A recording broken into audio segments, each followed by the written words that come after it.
Hey, are you a street photographer and use Adobe Lightroom? If so, then I've got something really special for you. I spent the last 2 days working on this video and I'm super excited to share it with you.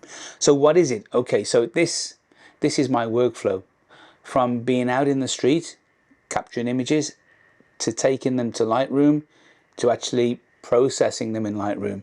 Now, I don't do this in a conventional way. I've been using this method now for a couple of years.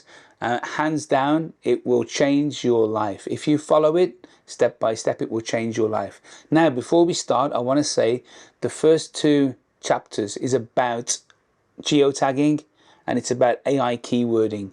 Both of these things involve an external purchase, like an app or some software. Now, this is optional. You don't have to do that. Obviously, it's personal choice. I find them really convenient to use and worth the money. Neither of them are a subscription model. It's a one-off payment, so I think it's worth it. But if you don't want to do that part, that's fine. Just move on to the Lightroom workflow, because the Lightroom workflow, obviously it's free. I could have made a course with this information, but no, I'm going to give it to you guys for free. And if you follow the steps on how to set up and create the smart collections and then how to use them, I promise you it will change your life and you will be super happy. So let's get started.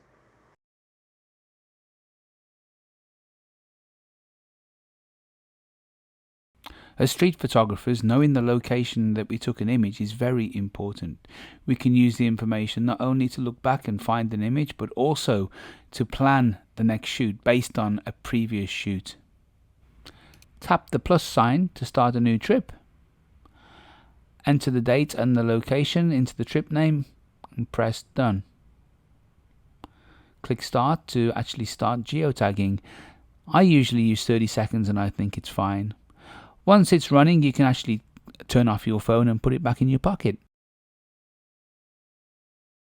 When you finish your shoot, open the app and tap stop. Then check the upload status to make sure it's uploaded.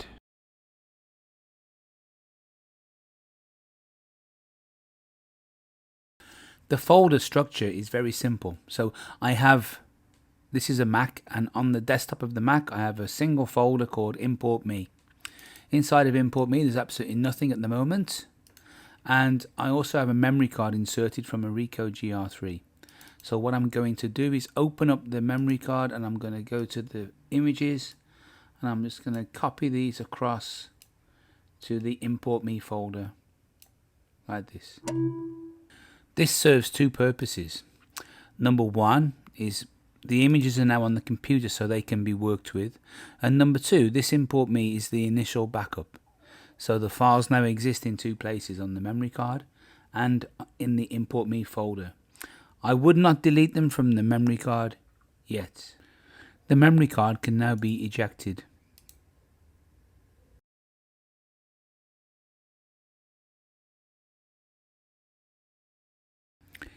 If you've not already done so, go to the Geotag Photos website and download the desktop app for your Mac or for your Windows PC. Install it and then proceed as follows. Open up the software and you will need to make an account, but once you've made the account and linked it with the cloud, you can then choose the directory. So in this case we choose desktop Import Me. And as you can see, it's found these 13 files, and then all I need to do is just click start geotagging, and there we go. Simple as that. The photos now have GPS coordinates attached to them.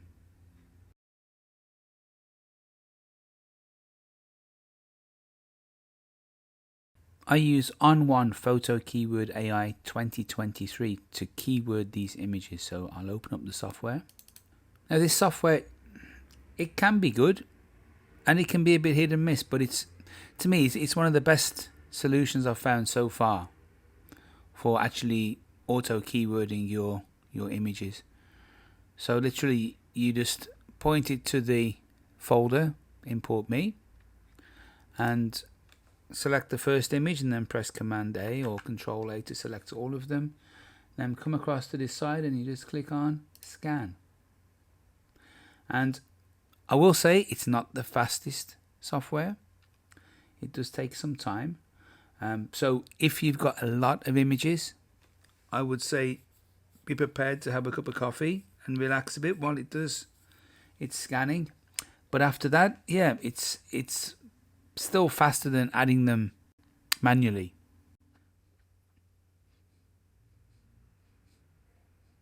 Okay, so that's now complete, and we can now close the software.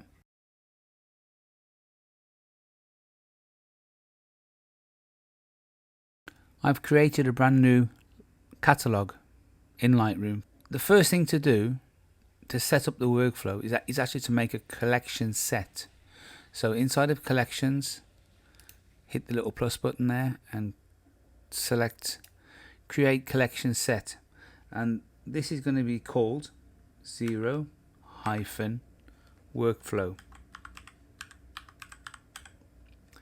The reason I do this is because it's alphabetically organized, and if I put the 0 at the front, then it keeps this at the top.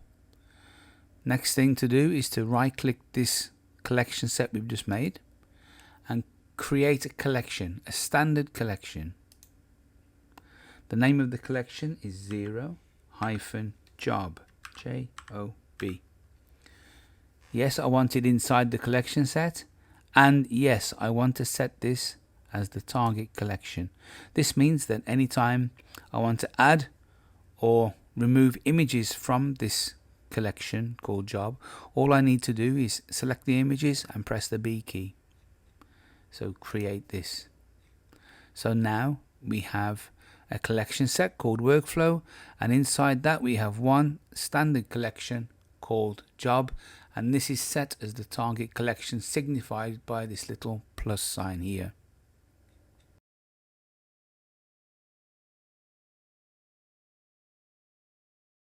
It's finally time to import some images into Lightroom. So now I've created a new Lightroom catalog just for demonstration purposes, and I'm going to show you how we actually import the images into the workflow. So come down, click import, and because my existing catalog has this already in use, it's actually saved it for me on the new catalog. But you will need to navigate Macintosh HD, or on your Windows PC you need to find your desktop and find the import me folder and just highlight it. And here are the images that we copied across to the import me folder earlier. So we work from top across and then down. So in this case, from Macintosh HD, we're going to copy, and I'm going to copy them to the desktop just for demonstration purposes. But for you guys, I would strongly recommend you use an external drive to keep your photographs on, because the internal drives fill up way too quickly, and then it just becomes a headache to actually move things around. So I would recommend starting off, if you haven't already done so, to put your photographs on an external drive. So you would choose the external drive here. Okay, so embedded and sidecar, don't import duplicates, and then don't bother making a second copy because we've already done that. The second copy is inside of the import me folder. Okay, so now this is the super important checkbox here. So you must tick add to collection, and then remember the collection we made in the previous video where we made the job collection. So now you need to select that job collection here, so that when we import, all these new images will go into that collection automatically. I do rename my files just with the capture date, my name, and then the original file name, and I also apply a metadata preset which I save. It just has my contact details and it has the copyright status and so on. I don't do any develop settings, and I don't apply any keywords here. So we move down to the destination now. So destination, subfolder, and again, on your external drive, I would definitely have a master photo library folder, and inside of the folder I would organize by year, month, date, like this. So organize by date, date format, year, month, day. Some people say organize by smart collections, but I think this is the best way to do it personally. It works for me. May not work for you, it's personal preference, but for me I find this the best way.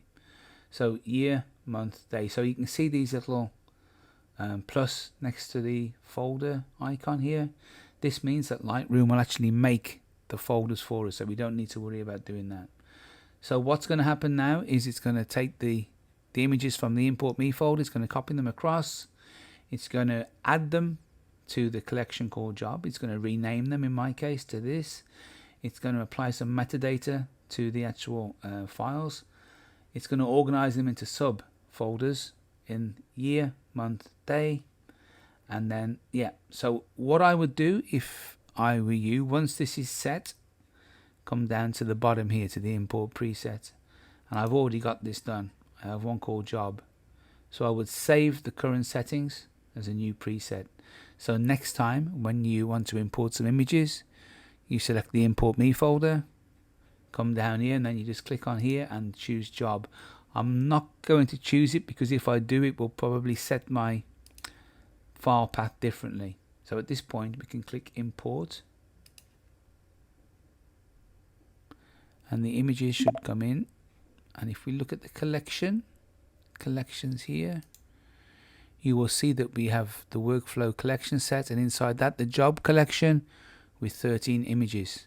This is the foundation of the workflow that I'm going to show you over the next upcoming videos.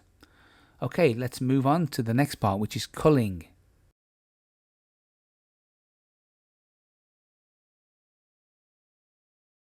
It's time to start making these smart collections work.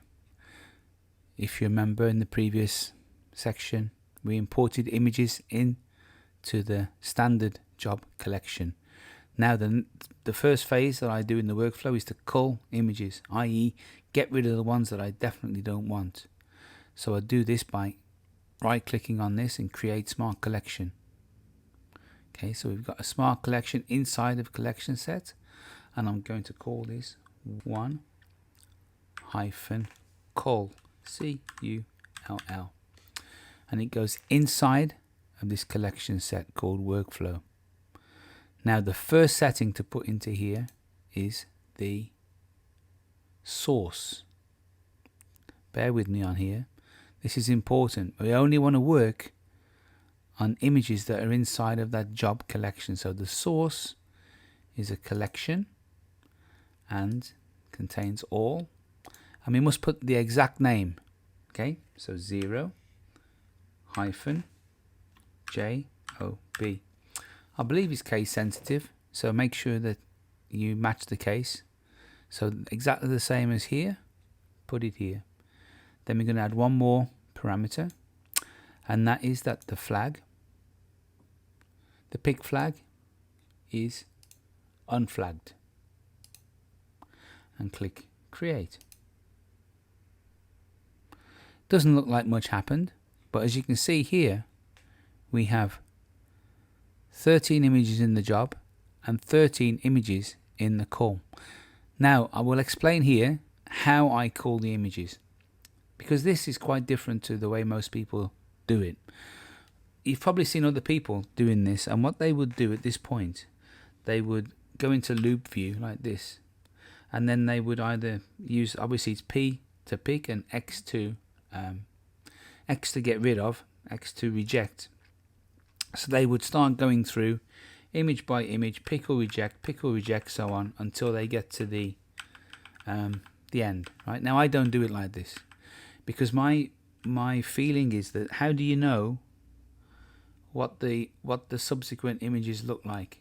You just don't know, right? So how I do it is I actually make them as big as possible within grid view. So this is grid view.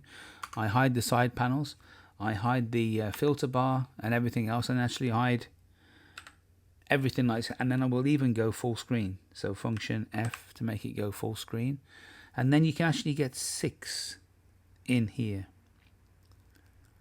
like this, or you can get 3 across and then the top view of 3 below. And now you can see which one is better and which one is not, right? It's easier. So just for the, I'm just going to go through quickly for the benefit of this video. So pick P or X. P for pick, X to reject. I'll pick that one, I'll reject that one. Pick, reject. I only want one of these. Pick, reject, pick, reject, pick, and I'll have the horizontal. Oh, I'll keep both of them. Pick. Okay. Now I'm going to bring back the and now you see that the core folder is now empty.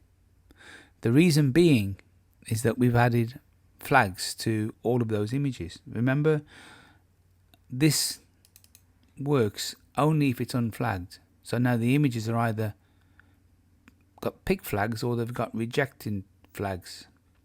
Okay, that concludes this section on how to cull images. In the next one, we'll go into the rating part.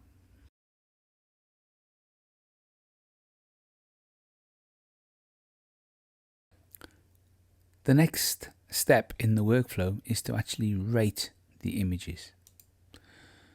I'm going to duplicate this one just for speed, so we've got a copy. Double click to edit the properties, and this one, because the previous one was 1, we're going to obviously add another number now, so it's 2 hyphen and then rate, R-A-T-E.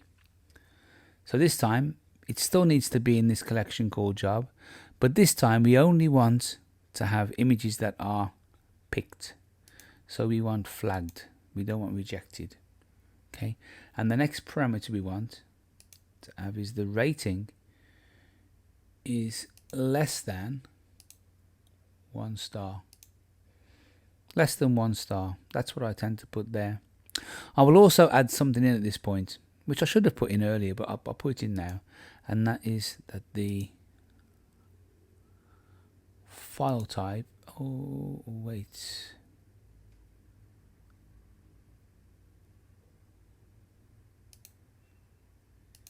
is not a video.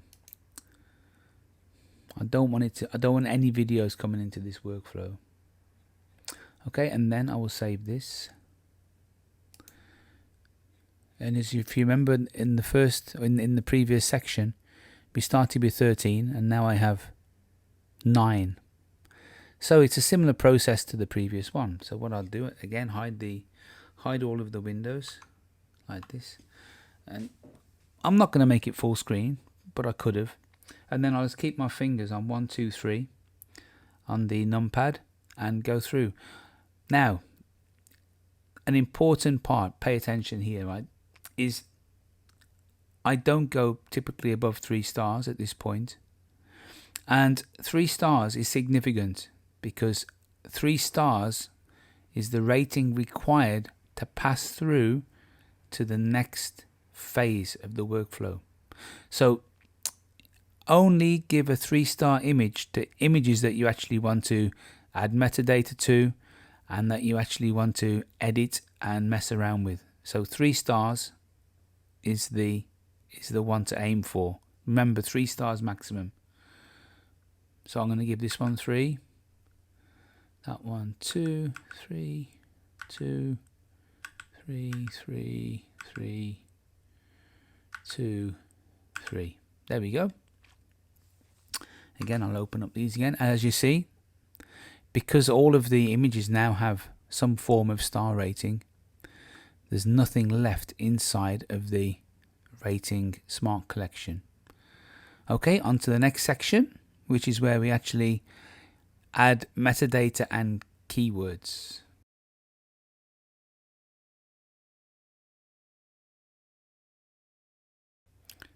The next part of the workflow is to add keywords and metadata.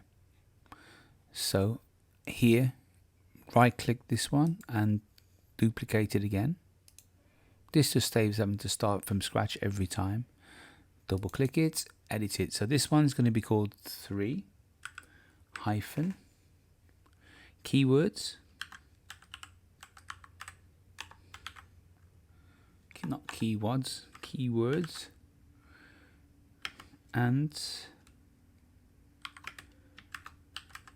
metadata. Keywords and metadata. Now you might be saying to me, well, didn't you already add keywords and metadata? Well, I did. We did add them using the On1 software earlier on. But one thing about this workflow is the fact that it can be used to go back and look at some previous shoots. So this workflow doesn't necessarily have to be applied to new images only. All you have to do is just select the images that you want to actually put through this workflow and add them to this collection, and then you can work on them till they're complete, and then you can remove them again. So it's super flexible. Okay, let's continue. So this stays the same, job, flagged, but this time we want the rating to be, we want it to be greater than or equal to 3 stars. Remember, 3 stars is the point where we're going to add metadata and we're going to start editing and doing stuff like this.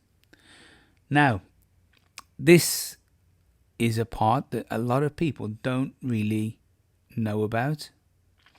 I wouldn't say it's a secret, but they don't know about it. And very few people, as far as I'm aware, have actually used this technique.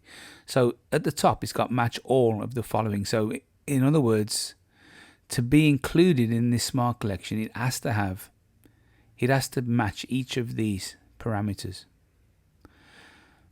But what we want to do is have some extra parameters so that if any of them are true, it's going to show in here. Now let me explain. So if you see this now, it's got minus and plus. If I hold down option, you see the plus has changed to this hashtag. Click on the hashtag and that opens up another set of options here. So any of the following are true. So if any of the following are true, they will be inside of this collection. So the first one we want to have is title. Let me find it, title. So if the title is empty, that's the first one. The second one is if the keywords are empty, so other metadata, keywords. If the keywords are empty, I might need to make this bigger. There we go. And then the third one that I put in here is that the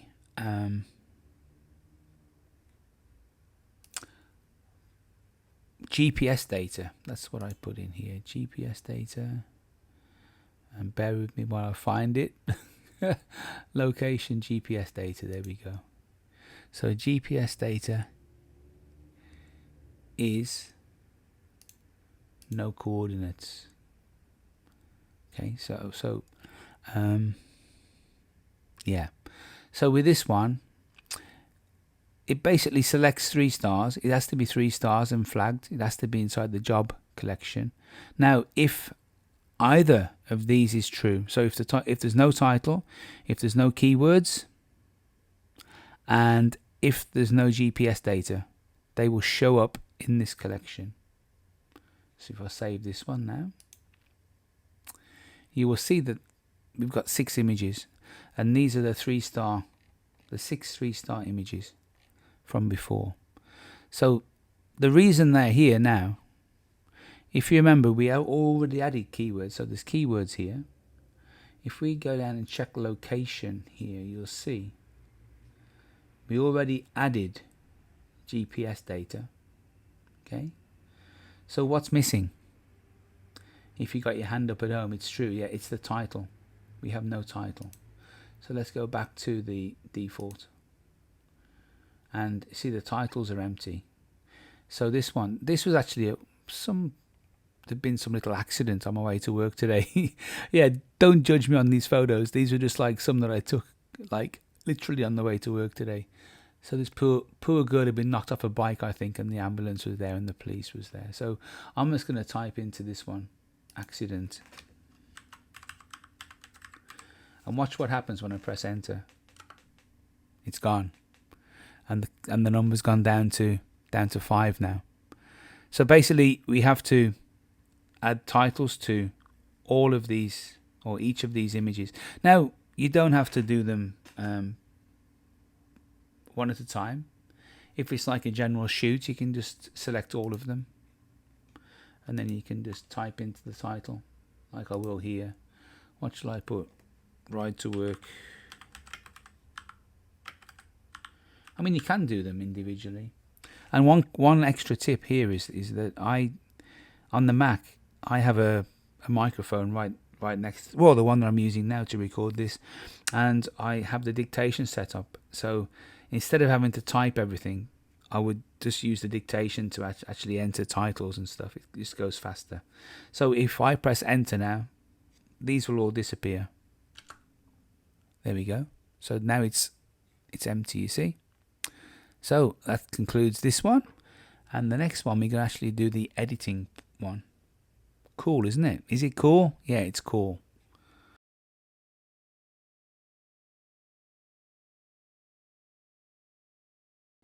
In the previous section we did keywords and metadata. In this one we're going to do edit. So once again, go over to the previous Smart Collection, right click and duplicate it. Double click to edit, and this one is going to be called for-edit.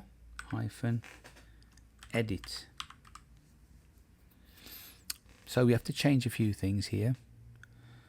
So after rating, after this 3-star rating, tap the little plus, and we want this one to be title isn't empty. Okay, so title isn't empty, metadata title isn't empty. Okay, and then again tap the plus, and this time keywords, other metadata keywords aren't empty. Okay, keep the file type is not video there, and then for any of the following are true, we need to change it. We can actually get rid of the keyword one here, and this one we can get rid of the GPS one too. Actually, I should put that in there, shouldn't I, while I'm doing this? Should I? No, I'll leave it like that for now. Hang on. Okay, so any of the following are true. Now we need to find the thing here. Let me find it. Metadata. Develop. Okay, develop. Now we don't want has edits, we want has adjustments. There is a reason for that. I'm not going to go into it now, but has adjustments is better to use than has edits. So has adjustments, and we want it to be is false. This means that the image has not been edited at all since we imported it. It's set exactly as it came out of the camera.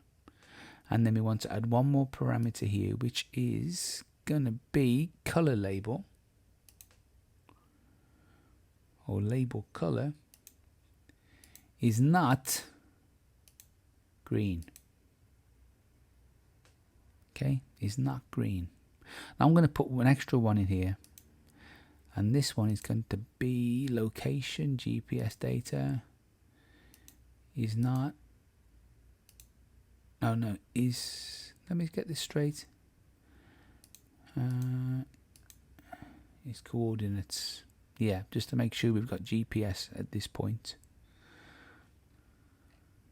Okay, and we can save this now, and there we have the 6 images.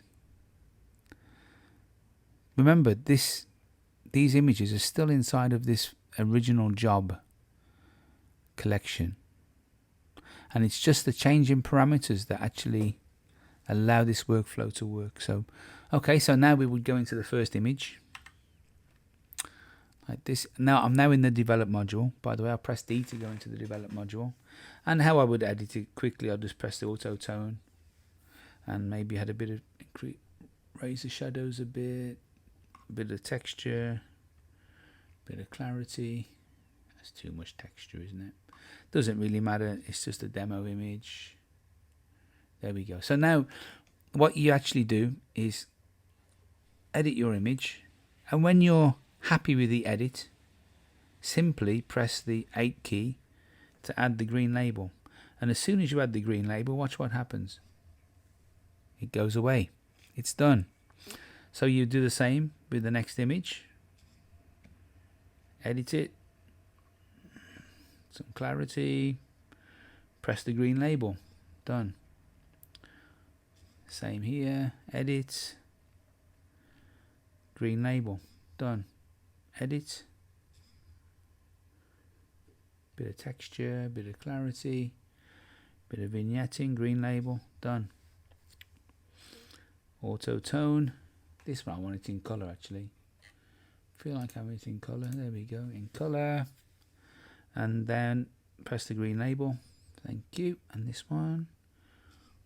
Auto. Raise the shadows a bit. There we go. Texture, clarity, vignetting. Do I want color? Yeah, I want color. And you can also, I mean, you can do anything you like really. I mean, it's editing, isn't it? You can edit away to your heart's content. There is one limitation which I will discuss later, but not now. So again, so if we go back to the library, notice now that again the Smart Collection is empty because all of the images that were inside have now been edited and they all have green labels. Okay, that concludes this one. Now it's time to move on to the final part, which is the Done collection.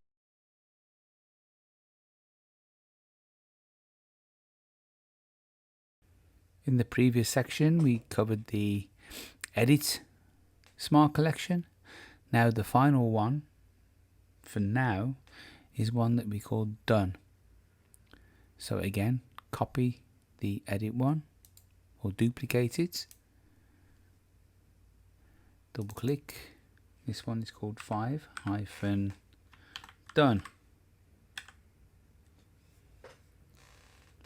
So actually at this point we want to get away from any of the following are true. So we just get rid of that by pressing the minus. Okay, so now we want to add a few more parameters. So title, let's just check, is an empty, keywords aren't empty. GPS is coordinates. Then we want to add a couple more. So next one, plus there, and develop has adjustments is true. And then one more, label color is green. This is how the green label, just to make sure you understand it, the green label is the way that you can still edit without it disappearing. let me clarify that. Because the way the Smart Collection works, as soon as you made one little adjustment, the file now has adjustments, so it would disappear. So the green label color is the way that we can edit as much as we like, and then when we're finished and we're happy with the final edit, we just press the green label, and then the green label completes the necessary the green label allows the file to pass through to the final part of the workflow, which you'll see now. If I click save on here, you'll see now that Done has now got the 6 images inside. The 6 images that are completely finished. If I go back to the actual job folder, we can see all of the images in here. Okay, and you can see that you know, it works pretty flawlessly. And there's a few things to notice. If you're editing something and you think, my God, this is not really, it's not as good as I thought it was thinking about it, or it's just not editing nicely. So let me choose one here. Let me do this one. So if you're in the develop module, and let me just undo something with this, the 8. Yeah, so let me go back to that other collection. Hang on, bear with me a minute. Let's go back to the edit. So okay, so this is now in the edit smart collection, so it's waiting to be edited, right? If at this point you feel that, oh, I just don't like it, it's just not working, all you have to do is just press X. Well, you can, if you want to delete the image and get rid of it, you can press X, or you can just downgrade it. This is a 3-star image. I think I'll make it 2 stars, and it's gone. It goes away, right? Because it's no longer meeting the criteria of an image that you want to edit. I hope this makes sense. I hope I haven't confused you. So now we've only got 5 that are in the done folder, because that one just is now only a 2-star. So let me just show you a few things at this point. So job folder, remember the job folder is just a dumb folder. There's no logic in there. It's just a container. It's just a container that we can use to run these rules on. So if I select all the images, and then because this is the target collection, if I press B, they've all gone, because they're no longer in this workflow. So imagine, instead of only having one folder here, imagine you had years and years full of work in here. There's nothing to stop you going to another folder of work that you did last year. You select the folder, go inside, select all the images, just press B, and then they will then get added here to the job, and then you can just work through them the same as what I just did here. So this is a super powerful thing, and it encourages you to actually sort of fully edit your images, to actually go through them and do it in a repeatable way that makes sense. Guys, this is going to conclude this video. I hope this is useful to you, and if it is, I'd really appreciate if you could subscribe and click the like button. Also, if you have some other photography friends that you think would benefit from this knowledge, please share it with them. I'll be happy. I'm happy to help you guys out, and I hope this brings some light into your day. It did for me. It was a lot of fun making it. It took me a long time to actually figure this stuff out, but I think it really is worth it. Okay, I'll see you in the next video. Bye.